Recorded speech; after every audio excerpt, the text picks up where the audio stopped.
భారతి గారైతే సిద్ధం అంటున్నారు. వైఎస్ షర్మిల ఇంకా సునీత గారేమో యుద్ధం అంటున్నారు. వైఎస్ ఫ్యామిలీలోనే ఇది ఒక బిగ్ ఫైట్ అవ్వబోతుంది.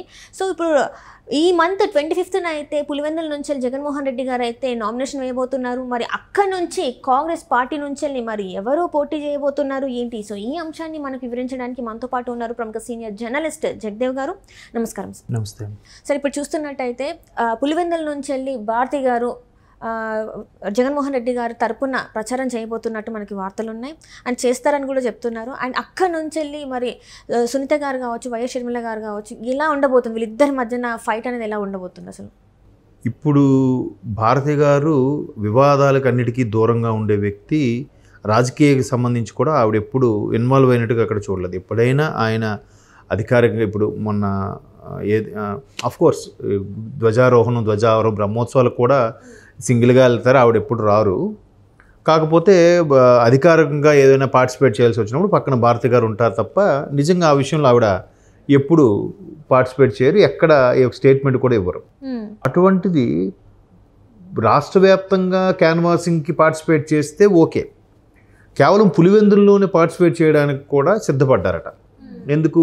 పులివెందుల్లోనే జగన్మోహన్ రెడ్డి గారి ఈ మంత్ 22nd 25th సరిగ్గా ఐడియా లేదు, నామినేషన్ వేయబోతున్నారు అని. అయితే ఎప్పుడూ లేనిది భారతి గారు కూడా సిద్ధం అని క్యాన్వాసింగ్కి రాబోతున్నారంటే మాత్రం ఎక్కడో ఏవో వేరే నెగిటివ్ థాట్స్, నెగిటివ్ వైబ్రేషన్స్తో కనిపిస్తున్నాయి. ఎందుకంటే ఎప్పుడు ఆవిడ ఈ రాజకీయ పరంగా ఎంతసేపు ఈవెన్ జగన్మోహన్ రెడ్డి గారు రాజకీయాల్లో ఉన్నా, జగన్మోహన్ రెడ్డి గారు జైల్లో ఉన్నా, యావత్ మొత్తం బిజినెస్లు అన్నిటికీ చూసుకునేది భారతి మేడం గారనే టాక్.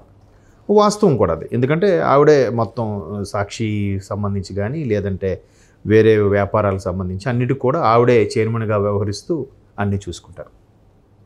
సో అలా చూసుకుంటున్న ఆవిడ ఒకసారిగా క్యాన్వాసింగ్కి ఎన్నికలు వస్తున్నారని అనేసరికి చాలామందికి వైసీపీ శ్రేణుల్లో ఉత్సాహం కనిపిస్తున్నా, మరోవైపు ఎప్పుడు లేనిది అమ్మగారు వస్తున్నారేంటా అని అందరికి. అంటే జగన్మోహన్ రెడ్డి గారు పులివెందులలో 6-100 106 అక్కడ ఎవరు మోదీ గారు లాంటి వ్యక్తులు పోటీ చేసినా కానీ జగన్మోహన్ రెడ్డి గారి గెలుపు ఖాయము అనే పరిస్థితులు కదా.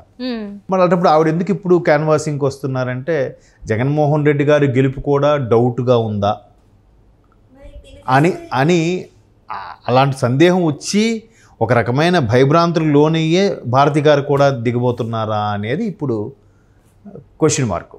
అంతే కదా. ఇప్పుడు ఎందుకంటే అక్కడ ఆయన క్యాన్వాసింగ్ చెప్పినా గెలుస్తారు. ఆయన స్వస్థలం, ఆయన మొదటి నుంచి కూడా తాతగారి నుంచి తండ్రి గారి నుంచి ఆయనకు కూడా బ్రహ్మరథం పట్టిన ప్రజలు ఆయన క్యాన్వాసింగ్ చేయకపోయినా ఏం చేయకపోయినా గెలిచే స్థానం అది. ఇప్పుడు ఇవి ఎందుకు చేస్తున్నారని అంటే బాగా అక్కడ వినిపిస్తున్నారు. పైగా భారతి గారికి కూడా మంచి ట్రాక్ రికార్డ్ ఉంది. ఎలా అంటే ఆవిడ ఫాదర్ కూడా గంగిరెడ్డి గారు, అంటే గంగిరెడ్డి గారి EC Gangireddy super speciality hospital ఏదో ఉంది పులివెందుల్లో. అది కూడా చాలా బాగా చక్కగా పేద ప్రజలకి అందరికీ వైద్యం చేసి బాగా చూపించేంత ఇది గంగిరెడ్డి గారికి కూడా ₹5 డాక్టర్ ఏదో అనేవారు అప్పట్లో. అంటే అంత మంచి అతనట ఆయన. ఆయన ₹5 ఇస్తే అన్ని ట్రీట్మెంట్ చేసి చూపించేవారట ఆయన. అంత ఫేమ్ ఉంది కాబట్టి వాళ్ళ అమ్మాయిగా ఈవిడికి కూడా మంచి ట్రాక్ రికార్డు ఉంది. ఇంకా అలాంటి పులివెందుల్లో ఎందుకు క్యాన్వాసింగ్కి వెళ్తున్నారు అంటే ఒకవైపు కాంగ్రెస్ తరపున సొంత ఆడపడిచే షర్మిల గారు రాబోతున్నారు, మరోవైపు సునీత గారు చిన్నమా టీడీపీ శ్రేణుల యొక్క వాదన. మేబీ అంతే కదా. ఇప్పుడు రాని వ్యక్తి, ఎప్పుడు వ్యాపారాలు అన్నీ చూసుకునే వ్యక్తి జగన్మోహన్ రెడ్డి గారికి ఒక బ్యాక్ బోన్ లాగా ఉండే వ్యక్తి తప్ప తెర మీదకి ఎప్పుడు వచ్చేవారు కదా. ఇప్పుడు ఎందుకు వస్తున్నారు అంటే ఇప్పుడు చాలామంది చాలా రకాలుగా ప్రశ్నలు ఏంటంటే, ఒకటి జగన్మోహన్ రెడ్డి గారు జైల్లో ఉన్నప్పుడు అన్నీ తానే చూసుకున్నారు షర్మిల గారు. ఇప్పుడు అటువంటి షర్మిల గారికి స్థానం లేదు కాబట్టి రేపొద్దున ఇంకెవరికి మళ్ళీ స్థానం కల్పించినా వాళ్ళు కూడా పార్టీని వీడు వెళ్ళిపోతే మళ్ళీ లేనిపోని వాదనలు, లేనిపోని వార్తలు వినిపిస్తాయి. నేపథ్యంలో ఎందుకులే మనమే పని కట్టుకొని సిద్ధం సభకు వస్తే బెటర్ అనే ఉద్దేశంలో మేబీ భారతి గారు వస్తున్నారు. అయితే టీడీపీ శ్రేణులు అక్కడ బీటెక్ రవి గారి అనుచరులు ప్రధానంగా మాట్లాడుకునేది ఏంటంటే ఆవిడ కూడా రంగంలో దించుతున్నారంటే వీళ్ళు ఆల్మోస్ట్ వీళ్ళు ఓడిపోతారని ఫిక్స్ అయిపోయినట్టున్నారు. అందుకే ఎప్పుడూ దించని భారతి గారిని దించుతున్నారు క్యాన్వాసింగ్కి. అలాగే గంగిరెడ్డి గారి యొక్క మంచితనాన్ని, ఆయనకున్న నేమ్ను కూడా పులివెందులో వాడుకునే ప్రయత్నం చేస్తున్నారంటే రాజశేఖర రెడ్డి బిడ్డగా షర్మిల వైపే ఓటర్లందరూ మొగ్గు చూపుతున్నారు కాబట్టి ఎక్కడ మొగ్గు చూపే ఛాన్సెస్ ఉండవు, షర్మిల గారికి ఎక్కువగా మొగ్గు చూపుతారు కాబట్టి ఓట్లు చీలిపోయే ప్రమాదం కూడా ఉంది ఏమాత్రం తేడా కొట్టినా. ఎందుకంటే ఎన్టీఆర్ గారు, ఇందిరాగాంధీ లాంటి మహానుభావులే, గొప్ప నేతలే ఓడిపోయిన ప్రజాస్వామ్యం మనది.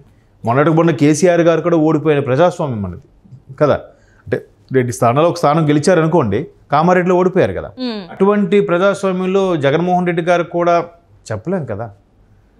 ఇప్పుడు పరిస్థితులు, ఓటర్లు ఎవరిని అందలానికి ఎక్కిస్తారో, ఎవరిని పాతాలను తొక్కిస్తారో అనేది చెప్పలేం. కాబట్టి భారతి గారు వస్తున్నారు, ఒక పక్క ఆనందం ఉన్నా మరోవైపు ఎప్పుడు లాంటి ఈవుని తెచ్చారు. పోనీ ఆ ఒక్క పులివెందులు వదిలేసి మిగతా రాష్ట్రం అంతా క్యాన్వాసింగ్ చేశారనుకోండి, వైసీపీకి కాస్త బలం చేకూరే అవకాశాలు ఉన్నాయి. పులివెందుల వరకే భారతి గారిని క్యాన్వాసింగ్ దించడం వల్ల కూడా ఒకవైపు వైసీపీ శ్రేణిలో ఉత్సాహం కనిపిస్తుంది, మరోవైపు ఎక్కడో చిన్న డౌట్ కొడుతుంది. అంటే ఇక్కడ ఏంటంటే ఇద్దరు చెల్లెళ్ళు కాబట్టి, సొంతూరు కాబట్టి, జగన్మోహన్ రెడ్డి గారికి మోహన్ చాటక్ ఇట్లాంటిది ఏమైనా చేశారా సార్? మరి అలా కూడా అనుకో, మేబీ ఆయన అదే అంటున్నాను కదా, ఇప్పుడు అక్కడ ఆయన బదులుగా ఆయన కుక్కను పెట్టినా కూడా గెలిచేస్తుంది. ఎందుకంటే అంత బలము, స్థానిక బలం ఉన్న వ్యక్తి ఆయన, పైగా మొదటి నుంచి అదే నియోజకవర్గం నుంచి ఉన్న వ్యక్తి కాబట్టి సరే అవసరం లేదు. మిగతా రాష్ట్రం అంతటా కూడా ఎక్కడెక్కడ టఫ్గా ఉంది, ఎక్కడెక్కడ కూటమి గెలిచేస్తుంది అనుకున్న స్థానాల్లో ఆవిడ క్యాన్వాసింగ్ చేసిన అర్థం ఉంది. కానీ పులివెందుల వరకు వచ్చి క్యాన్వాసింగ్ చేస్తున్నారంటే ఆయన స్థానం మీద కూడా డౌట్ కొడుతుందా, అందుకే ఈ విధంగా చేపిస్తున్నారా అనే సందేహాలు అయితే వినిపిస్తున్నాయి. మేబీ చూద్దాం. మరి రాజశేఖర రెడ్డి 2 కళ్ళల్లో ఒక కన్ను ఎలాగో జగన్మోహన్ రెడ్డి గారి పదవి అనుభవించారు, రెండో కన్ను ఇప్పుడు మళ్ళీ ఎలక్షన్లో నిలబడుతోంది.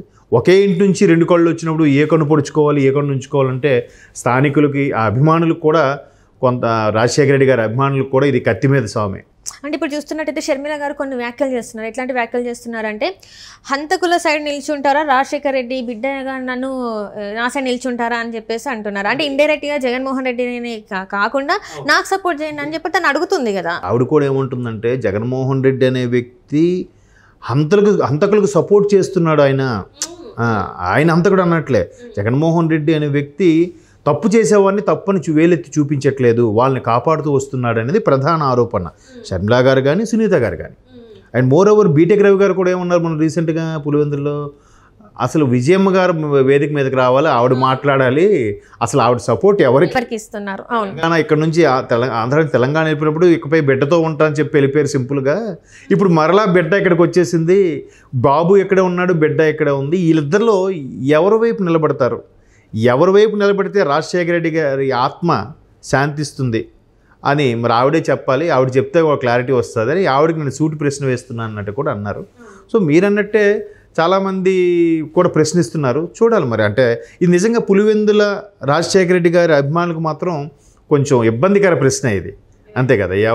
బట్ షర్మిల ఆడబిడ్డ కాబట్టి ఎప్పుడు ఆడపిల్ల అనేసరికి ఒక ఇంచి ఎక్కువ అభిమానం ఉంటుంది మనకి జనరల్గా. సరేలే అమ్మాయి కదా, ఫస్ట్ ప్రయారిటీ ఇద్దామని.